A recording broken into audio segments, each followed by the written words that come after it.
Anga, nana sa ta for tutorial. Computer, di gina siya mga nakuha ni siya. Kani, mao na siya power supply.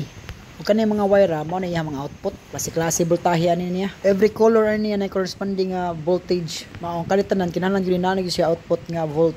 Mao ni siya ang mga output sa imong power supply. Lain siya output kay lain mo siya gi-supplyan. Kinahanglan loads kaning tanang nga voltage diri kinahanglan naa ni dito sa ato ang mga wires nga giibot kani nga pin. Ang pagpaandar ani imo na siya jumper ang green o black. Green is power on, ang black ay ground. Jumper na ninyo no. Kinahanglan niyo gamitan niyo paper clip or ako lead wire ako gigamit na basta lang ma-jump in mo gamit tag multi-tester. Ang ground ibutan mo sa ground nga wire. Atong black. Steady na lang black loads ha. Dayon ang kanilang red mo ibalhin-balhin. Tanan nga wire kinahanglan ma-check nimo kung naabay mga voltage. Every color loads na gina siya mga voltage loads lain.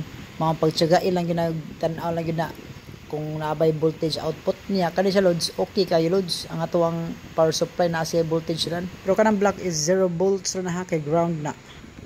Simple and fast tutorial na to loads. Onya maorat to bye.